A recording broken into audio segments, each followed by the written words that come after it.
원텔, 윈텔, 지난 4년간 세계 데스크톱 및 랩탑 CPU 시장 90% 이상을 장악했던 인텔의 자리가 위협받고 있습니다. 지난 10월 2일 마이크로소프트는 자사 플래그십 태블릿 컴퓨터 서피스 시리즈에 들어가는 CPU 및 GPU에 AMD사의 커스텀 칩을 이용했습니다. 콘솔 게임기에 들어가는 프로세서처럼 별도의 플랫폼용 칩셋까지는 아니고 일반 PC 버전 윈도우에서 돌아가는 기존의 라이젠 CPU 시리즈의 전력 관리나 관련 스펙을 좀 더 태블릿에 어울리도록 다듬은 라이젠 서피스 에디션이라는 프로세서를 선택한 건데요. 사실 지금까지 AMD 라이젠 저전력 프로세서는 기존과는 조금 다른 설계 구조로 인해 소프트웨어 단에서 성능이나 전력 관리 운영에 아쉬운 점이 있었지만 저렴한 단가를 강점으로 삼아 가성비 고성능 노트북 시장에서 관심을 받아왔었죠. 이에 반해 인텔 모바일 CPU는 지금껏 적어도 라이젠 모바일 프로세서보다는 전력 관리 능력이나 클럭 효율이 높은 편에 속한 대신 단가를 비싸게 받아내기 때문에 고가에 판매되는 태블릿이나 랩탑 시장에서만큼은 대부분의 메이저 업체들이 플래그십 제품이 사용되어 오는 등 매우 높은 점유율을 방어해오고 있었습니다. AMD는 기업 브랜드별로 커스텀 칩을 제공하는 사례가 많았으니 딱히 놀랄 일도 아니지만 의의는 여기에 있습니다. 인텔 제품만을 고집했던 마이크로소프트가 바뀌었다는 것. 스마트폰 빼고는 죄다 인텔 CPU만을 고집했던 그 마이크로소프트가 인텔 입장에서도 저전력 프로세서 최대 고객사 중 하나인 마이크로소프트가 자사 플래그십 태블릿에 인텔의 경쟁사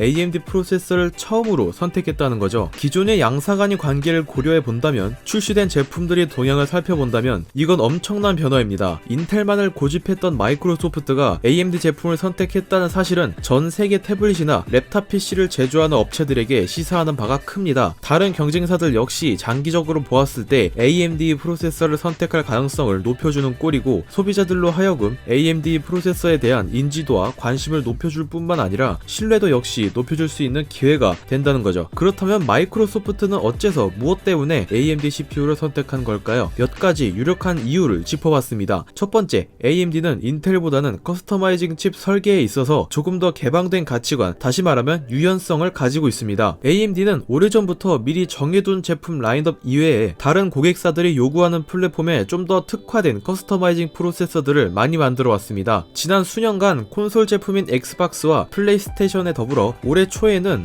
애플 아이맥에 베가 48 GPU를 납품했죠. 참고로 베가 아키텍처 기반 외장 그래픽 카드는 베가 56, 64만 만들었습니다. 즉 베가 48은 아이맥 탑재용으로 따로 만들어낸 제품이라는 거죠. 그리고 10월 서피스에 전용 커스터마이징 CPU를 납품합니다. AMD와는 반대로 인텔은 이런 커스터마이징 칩셋 설계에 상당히 폐쇄적인 모습을 취해왔습니다. 위탁 생산은 해도 특정 제품에서 효율적으로 쓰일 만한 번외편 격의 칩 설계는 자제했습니다. 애플 맥은 물론 기존 서피스에서도 항상 자사가 미리 설계해둔 라인업 제품만 최우선 순위로 팔았습니다. 특정 브랜드나 제품에 대한 커스터마이징 칩을 거의 만들지 않았다는 것이죠. 그나마 비교적 고전력을 사용하는 데스크톱 CPU는 일부의 아이맥, 연탄 맥 등의 일부 고가형 제품에는 커스텀 제품을 공급하긴 했지만 저전력을 사용하는 태블릿이나 노트북마저도 최대한 자사의 아톰이나 기본 라인업 제품을 판매하려 했습니다. 맥북 에어만 봐도 2008년 커스텀, 2018년 애플사에만 팔린 칩 2건밖에 납품한 기록이 없습니다. 서피스 시리즈 역시 기본 라인업 CPU만 탑재되어 왔습니다. 요거는 또 썰이 있죠. 인텔은 과거 ARM 기반 저전력 프로세서를 만들던 부서를 가지고 있었는데 애플 아이폰 전용 칩 개발에 부정적인 인식을 가지면서 머지않아 X스케일 칩셋을 만들던 X스케일 ARM 사업부 일부를 마벨에 팔아버리기까지 합니다. 그리고 자사의 PC CPU 기반 아키텍처를 이용해 설계한 아톰 프로세서를 적극적으로 장려하게 된 겁니다. 인텔은 자신들이 비싸게 팔아먹을 수 없으면 웬만해서는 커스텀 칩 협상을 안 보려 합니다. 커스텀 칩을 만들어도 자신들이 방식으로만을 고집하죠. 이 점을 감안한다면 AMD는 MS 입장에서 매우 많은 메리트를 가지게 됩니다. 비싼 돈 주고 커스텀 칩 사면 내 입맛대로 좀 만들 수 있어야죠. 커스텀 칩 개발에 대한 자유도 역시 상당할 겁니다. 라이젠 서피스 에디션은 AMD 입장에서도 시장 점유율 확보를 위해 최대한 양보를 할 테고, 설계 구조 역시 모듈화에 특화되어 있기 때문에 하드웨어는 물론 소프트웨어 단에도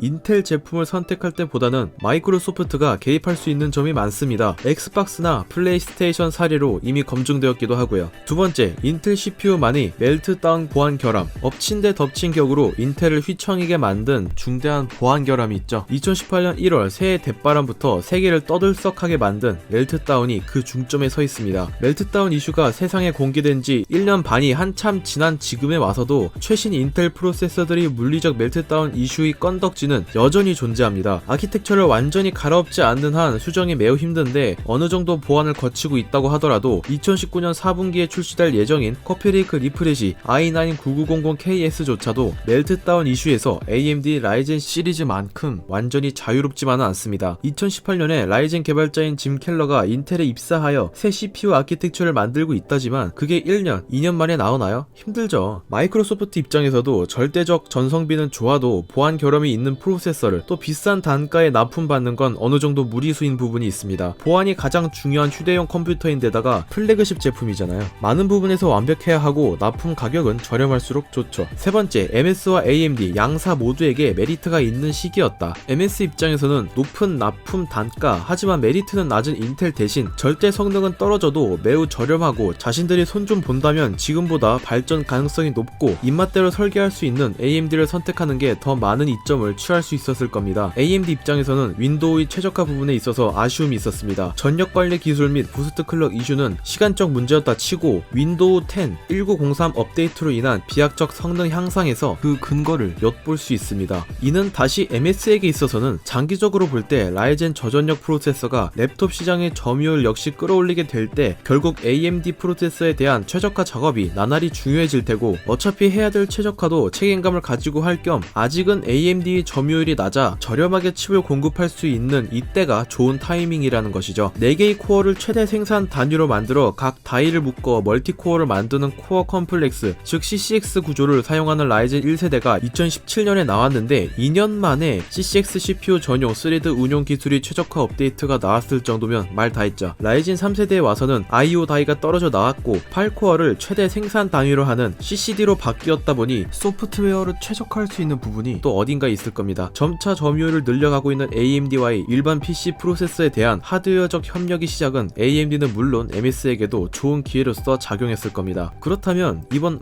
마이크로소프트의 AMD 선택이 업계에 시사하는 점은 무엇일까요? 결국 서피스도 같은 PC 윈도우 기반을 사용하는 만큼 MS는 AMD CPU 전력 관리나 스레드 최적화 등 성능 향상에 도움을 줄 수 있는 업데이트에 더 많은 관심을 가지는 계기가 될 겁니다. 여기에 이미 한 번 언급했지만 다른 경쟁사들도 AMD 프로세서를 선택할 가능성을 높여주는 중요한 사건이라 단정 지을 수 있겠죠. 지금까지 라이젠은 저전력, 초저전력에서는 인텔에 밀리는 구도가 잘 그려져 왔기 때문입니다. 윈도우 운영체제 개발 업체에서 AMD CPU를 썼다는데 그럼 당연히 윈도우 10이 CPU 작업 스케줄링 최적화는 더욱 좋아질 여지가 있고 당장은 서피스 전용 프로세서를 MS에서만 독점하고 있지만 장기간으로 내다본다면 AMD도 MS와의 협력을 통해 쌓은 경험을 토대로 태블릿 시장을 겨냥한 저전력 CPU를 내놓게 되는 발전의 기회 역시 기대할 수 있게 됩니다. 고성능 저전력 시장에서 강세였던 인텔이 이렇게 휘청이게 되었습니다. CPU만큼은 인텔을 고집했던 애플과 마이크로소프트 두 최대 고객사 중 하나가 탈주했네요. 인텔 입장에서는 많이 다급해질 수밖에 없을 겁니다. 앞으로의 인텔의 행보가 궁금해지는 시점입니다. 내용 괜찮았다면 구독 부탁드리겠습니다. 시청해주셔서 감사합니다.